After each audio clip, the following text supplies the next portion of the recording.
Hey, welcome to the Cross Rifles. This is David. Today we're going to take you through a tutorial on a distressed flag and camo job on a 1911.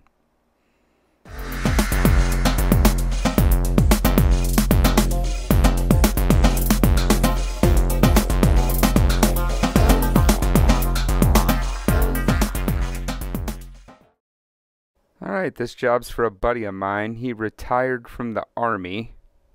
He was in an engineer unit and an armor unit. And this pistol is kind of to commemorate his service. So we have the engineer insignia, the armor insignia. We have some Sergeant E5 stripes, some Master Sergeant stripes, his name, and dates of service in there. Right here, we're just we're basically laying down our base coat. It's Desert Verde on the frame, the slide, and the grips. Yeah, it's sped up here so you don't have to go through all the boring stuff. If you have any questions about basic Cerakote techniques, we've got a video in the works right now. Should be out within a couple weeks. Yeah, so keep an eye out for it. So we're moving on to the first stenciling procedure. I'm gonna put the frame and the slide together so I make sure I have everything lined up properly, and the first thing we're gonna do is the stars.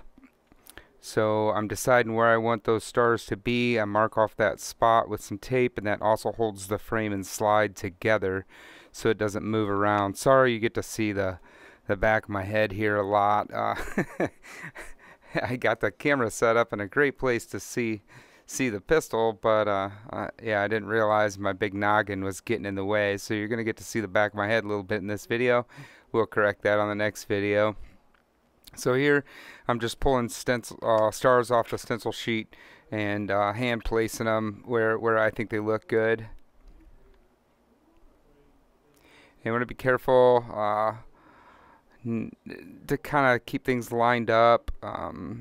You know, just make sure they're pretty aesthetic, make the pattern pretty even.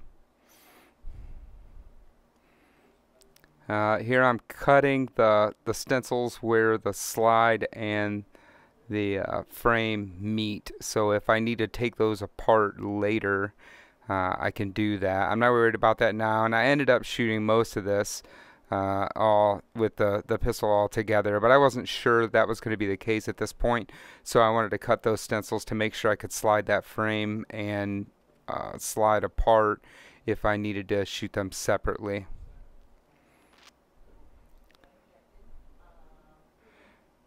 Another thing, well, you always want to be careful, any corners or anything. You want to make sure that your sticker's a little slack when you get it in there, and you want to push that sticker down in that corner so you don't have any ghost lines in there. Here we're just taping off the back part of the slide so we can spray some blue and not get it all over the place. Alright, so this is Patriot Blue. I just mixed up about 10 mils for this. I got the gun dialed way back, small pattern, very low pressure. I don't want to blow in underneath that tape or underneath those stencils or anything. Here we're taking all the stencils off. You can see the lines are nice and crisp. Alright, so here we're hand tearing stripes. That's my favorite way to do it. I think it's kind of cool. You tear the edge off your masking tape and then just continuously tear stripes and lay them out. I think it's the neatest way to do it. You just take your time and steer that tape in the direction you want your stripe to go. Here the serrations on the back of the slide, I'm just using my thumbnail to force that tape down in tight.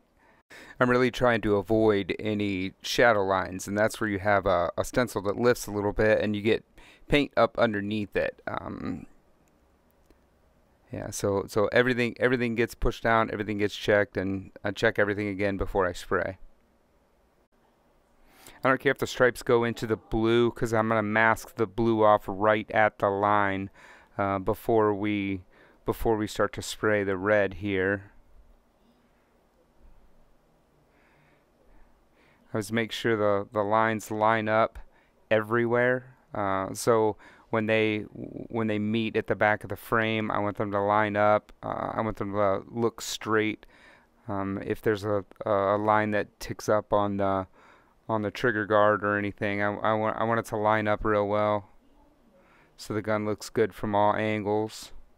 Another good shot at the back of my head. Those are IsoTunes Link ear protection Bluetooth things I'm wearing. I'm just using blue painter's tape here, nothing fancy. I'm being really careful to line this line up.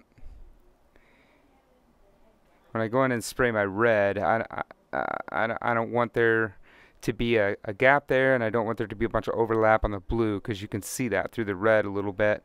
Here I'm just making sure that everything's tight in those serrations on the other side of the slide there. Here we are shooting the red. Same thing. Gun's dialed back pretty far. Trying to stay at a pretty right angle to my stencils. So if one is lifted just a little bit, it doesn't blow in underneath that. I don't think I mentioned it before, but this is Firehouse Red. I mixed up 10 mils. Alright, so here we're getting started on the camo portion. I've got the smallest dots, in the pattern laid out on the grip there, so those are gonna show as Desert Verde. I'm making layout decisions here. I'm trying to decide where I want that camo flag break to be, kind of what angle. I decided to go with a torn stripe and just nip into that red a little bit. Here we're just masking off the flag portion so we don't get camo colors all over it. Again, I just use blue painter's tape for most of it. It's a little more flexible than the high heat stuff is. If it's something that's going to be in the oven for a long time, I tend to use the high heat, but yeah, I don't have any problems with the blue just to tack out, or 3 or 4 times in and out of the oven. Here I'm lining up the stripes from side to side to make sure that it looks good from the back. Alright, so here we're back in the booth with our 4th color. I think we shot a total of 11 colors on this, maybe. Yeah, it's a mixture of mud brown and black. And again, just like before, I got my gun dialed way back there. I adjusted it. I really don't want to blow in underneath any of that tape or stencils, so I'm being careful to stay at 90 degrees to my workpiece, and just take it easy. I also don't want to build up a bunch of lines around there, so yeah, I'm just being real careful around my stencils not to get too thick. I forgot to shoot the beaver tail. Yeah, so I did forget to shoot the beaver tail, the color I planned, so I made myself a note and then hung it up next to the spray guns so my dumb ass doesn't forget again. So we're moving on to the next step in the pattern. I'm picking more small dots. I don't know if you can tell, I got my stencil hanging up on the wall there. It works out good for me. Here I'm using tools and thumbs and fingers and stuff to make sure stickers are down tight in corners. Just trying to get a good spread here. I like to make sure I get the whole pistol, so I'm getting one here on the trigger guard. And we're into the booth. Spraying our next color, which is FDE Hidden White Mix. I mixed up 15 mil. And I put a note on there to not empty the gun because there's some other parts that are getting sprayed in that color. Sometimes I have a tendency to forget, and yeah, I just cleaned the gun out and then realized, damn it, I had something else to spray that color.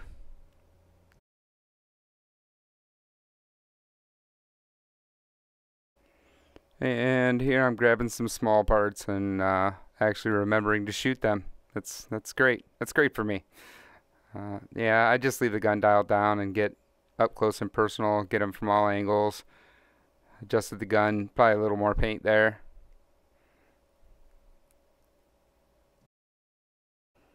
Alright, next stencil pattern, and we're using big blobs this time. Alright, here we're spraying FDE. I mixed up 15 mil because I have some small parts I'm gonna shoot two. Same kind of deal.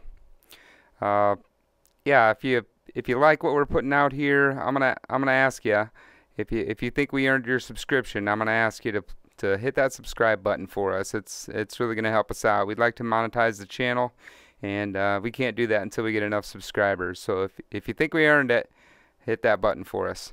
Thanks. This is what camo patterns are all about. Just shoot a color, sticker it, rinse and repeat. It's kind of what it is.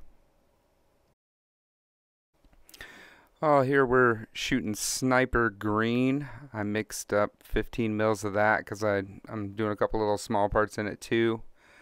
You can really see in this clip, you can still see the yellow through this Cerakote. Trying not to get too heavy. Don't want some big thick lines. Some colors lay on thicker than others. Sniper's pretty thin usually. Here we are back at the sticker table, throwing down some more big blobs. Don't underestimate the length of time a job like this takes between tacking out and everything. I think I had about 9.5 hours. Here we are with 10 mils of Novetzke green.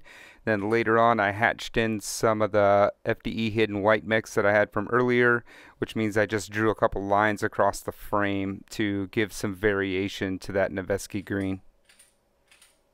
More stickers, more stickers. This was a really busy camo pattern on this pistol. I could have got away with a lot less stickers if it wasn't. And here we are with light sand forest green mix, mixed up 15 mil. Here we're set up to do some color fill. That's a color fill pen I got off Amazon. It looks identical to the one they sell at Cerakote. I have my Cerakote mixed up in that little beaker, and I have a little cheap eyedropper. I'm going to drop 4 or 5 drops in there. If you've never done this, don't be intimidated. It's not rocket surgery. I do like to have a couple containers, beakers, short beakers, where I can put my color fill pen if I want to, and I want to make sure that my eyedropper is not going to flip out all over the place. I learned all this stuff the hard way. Yeah, basically a little dropper comes out of the needle at the bottom of that pen, and you can place that drop wherever you want to. Here I'm just filling in stripes on some sergeant rank and master sergeant rank. This particular color is Corvette yellow, and it flows really easily, so it was pretty simple to fill this rank in without making a big mess. I did have a little bit of cleanup, and we'll show that here in a second, but it looked pretty good right out of the box. I'm going to zoom in here so you can kind of see the Cerakote flow right down into those lines. So I'm just drop. I'm holding it down, letting it flow a little bit. I'm going to fill in this triangle in the middle of the Master Sergeant rank. And hit those rockers. Yeah, don't be intimidated. It's not a crazy process. If I can do it, you can do it.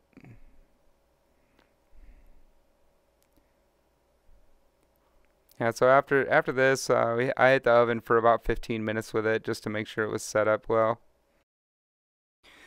Here we're just doing some cleanup. I sprayed some acetone in a little tiny beaker there and some Q-tips. I can't see it, but I shake off my Q-tip to make sure I don't have any big drops of acetone hanging out there. And I'm just being real careful to go along here. Swipe out some little spots I had without wrecking the whole thing. You can use about anything you want to here. Sometimes I use makeup sponges, sometimes a blue shop towel wrapped around my finger. It all depends on how intricate the piece is, how deep the engraving is. We did this engraving, so it was pretty deep. I wasn't worried about wiping it out with a Q-tip, but makeup sponges offer you more detail. Alright, so we're back in the booth for the last time on this project. I'm shooting 10 mils of graphite black here to do the distress. I'm hitting the spots where I want a lot of black first, and then laying a light coat over everything else. We hit the frame, the slide, the grips and parts here. Hey, if you haven't checked out our podcast, I'm going to ask you to do so. It's me and Luke, and sometimes we have guests on there. We talk about fun stuff, dumb stuff, guns, life, everything. It's a pretty good time. We're available on all the podcast places and YouTube. So here we are. Final steps. We're doing our distress here. Just like the burnt bronze sig, our first tutorial video. This one is pretty similar. In technique, no acetone, just steel wool and elbow grease, and the right time in the oven. This was in the oven, the slide was in the oven 16 minutes, the frame and the grips were in the oven for about 12 minutes. They tacked out faster than the slide did just because the slide's so thick and heavy and dense. Yeah, this is just a matter of working it until you like it. I keep the pieces on the table so I can compare them. A lot of times, yeah, here I'm putting them together, trying to see how I like the look, and adjust from there. I always keep a gun with some graphite black in it. I don't clean it out before I do this process, because if I find something I want to fix, go in, dust a little more paint. I like to have the ability to do that right there. Here I'm just cleaning some black out of the Master Sergeant rank, so it's a little more visible. Found a sticker there. Hey, I'd just like to say thanks for anybody that stuck around this long. We appreciate your participation. So we're going to show you some pictures here. Let me know what you like. Let me know what you don't like. Hit me up in the comments if you have any questions, or hit us up at the shop if there's anything we can do for you. Thanks. We'll see you next time.